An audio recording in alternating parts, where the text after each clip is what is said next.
आज मैं इसलिए बोल रहा हूं क्योंकि 800 साल तक बोलने वाला आज बोल नहीं सकता।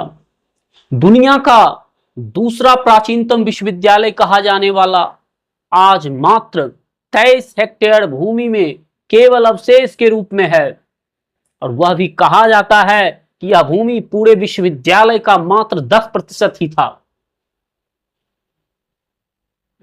इस विश्वविद्यालय की विशालता का अनुमान इस रूप से लगाया जा सकता है कि यहां 2000 से अधिक केवल आचार्य यानी कि प्रोफेसर रहते थे, जो आज भी कुछ विश्वविद्यालय को छोड़ दें तो 2000 का अंक पार नहीं करता।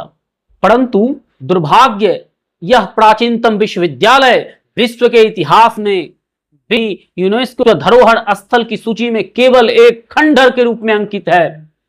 इसकी गरिमा और विशालता का अंतिम साक्ष्य इस रूप में देंगे कि यहां भारतीय गणित के जनक कहे जाने वाले आर्यभट्ट ने इस विश्वविद्यालय का कभी नेतृत्व किया था। वहीं प्रसिद्ध चीनी यात्री वैनसांग ने 637 ईस्वी से लेकर 642 ईस्वी तक इसमें आचार्य नहीं रहे, विद्यार्थी रहे। 427 ईस्वी में स्थापित नालंदा विश्वविद्यालय को दुनिया का पहला आवासीय विश्वविद्यालय माना जाता था।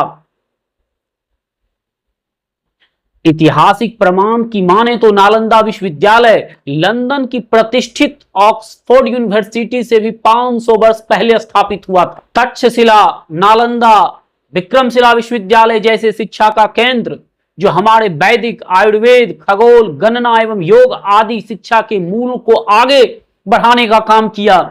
परंतु बात आज नालंदा की है तो इसका संस्कृत भाषा में अर्थ निकलता है कि ज्ञान रूपी उपहार पर कोई प्रतिबंध ना रहना। मतलब संस्कृत में नालंदा का अर्थ होता है ज्ञान रूपी उपहार पर कोई प्रतिबंध ना रहना।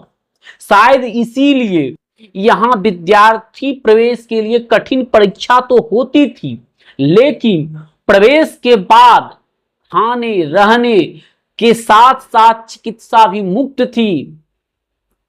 वहीं पढ़ने के लिए हजारों वैदिक पौराणिक पुस्तकें के साथ 90 लाख प्रामाणिक अनुसंधान की पांडुलिपियां 3 मंजिला पुस्तकालय में उपलब्ध थे।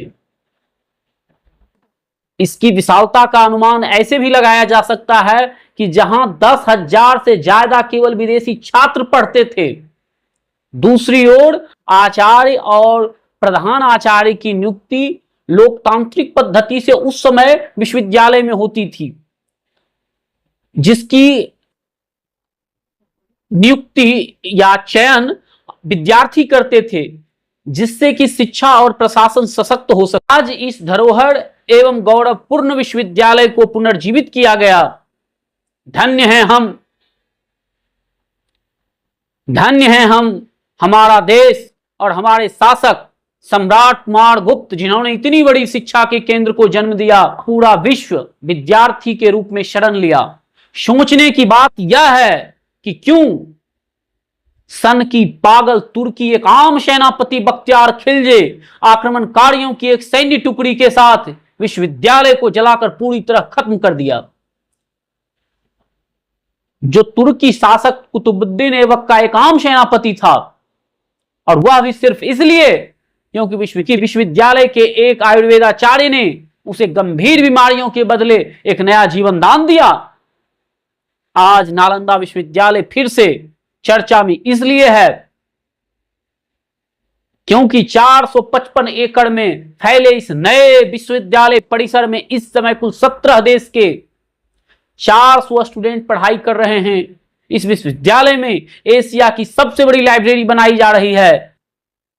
हालांकि इसका निर्माण की नींव साल 2014 में तत्कालीन विदेश मंत्री सुषमा स्वराज ने रखी थी, जो बनकर तैयार इस नए परिसर का शुभारंभ 19 जून 2024 को प्रधानमंत्री श्री नरेंद्र मोदी